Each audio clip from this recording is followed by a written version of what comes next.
So we're currently down at the Magic Factory, and today's a very special day for me, and for Rob actually, because Rob I've been dealing with for how many years? Probably near on 20, 25 years. Yes, which is a long time. And we've been buying and selling to each other, and Rob's a massive motorcycle fanatic, as I am. And he has OCD like me as well, so we love dealing with each other. Yeah. So we always know that both bikes, when we're dealing with each other, the bikes are always going to be right. But the reason why it's so special is because I've never met Rob before. So we've been dealing with each other for 20, 25 years. And I've never met him, so he's always been on the phone, and Dave's been selling your bikes as well. And today he's actually come to pick up this bike, but it's got an interesting story behind it. And so I'm going to introduce you to Rob, and I'd like Rob to tell you the story about how this has come about. Thank you, and James. Why we're actually doing this now. Well, first and foremost, thank you for inviting me along today. Fantastic. Absolute pleasure to see you. Same to you, absolutely. And to see your amazing establishment. Oh. Incredible. But this was a bike that was up on my bedroom wall poster. It's the dream bike, the ultimate. It is. In 2007, it was unveiled, as it were. I saw it at the London Motorcycle Show as well, in the flesh. Right.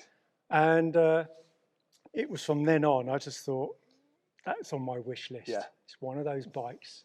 It's up there, isn't it? Yeah. It's almost the pinnacle. It's a GP bike for the road, and literally. Just look at it. It's absolutely beautiful. The aesthetics, the lines, just even at standstill, it looks like it's doing a million miles. It really does. Yeah. And you came across this bike how? I came across it initially on eBay. Right. I had a slight inheritance windfall from my late mother. Bless her. Yeah. Thank you. And it came about that obviously I could just put a little bit towards something which I've always yearned and longed for. Right.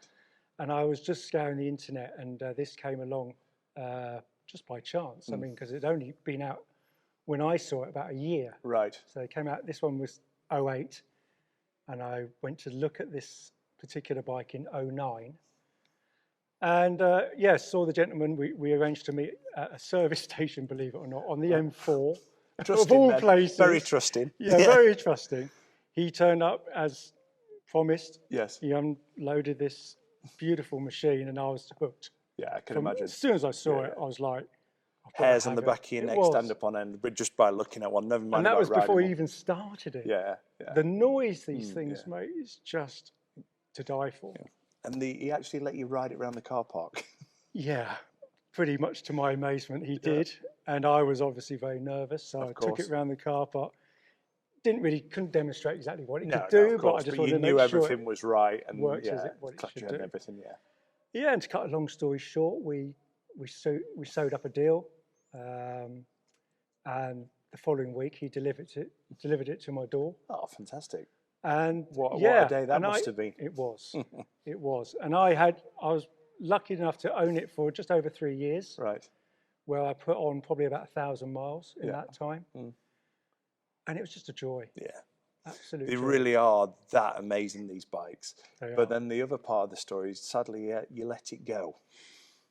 Like a lot of my previous machines, and yes, I can confess it had to go for other reasons. Yes. Which I did actually trade it in for a new old stock RC30. Which I ended up with that off you as well. You did, you did, which I thought was a fair swap of course, at the time. Very much so.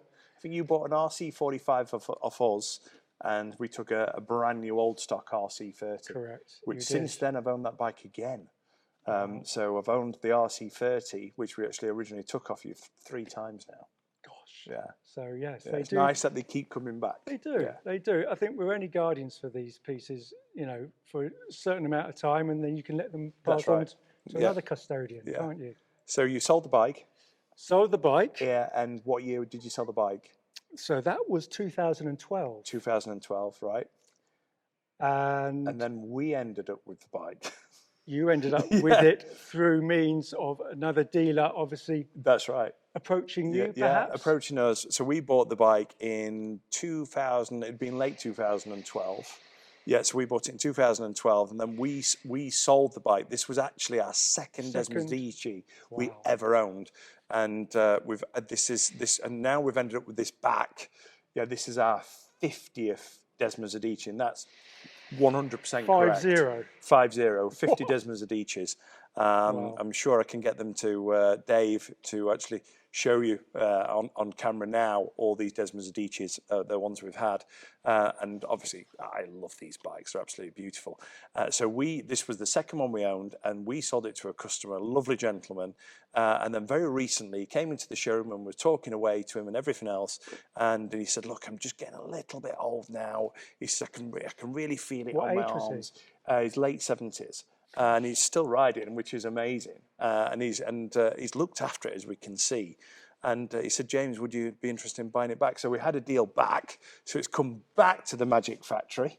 And we've advertised the bike. And then Rob, who looks at our website daily, and rightly so. Pretty much, yes. Yeah, glued to it. He said, that's not my old bike, is it? So we gave him the registration. 841 gave it away, the headstock number. And he said, oh, no. He said, I had seller's remorse selling it. And now I just need to own it back. So it's one of those.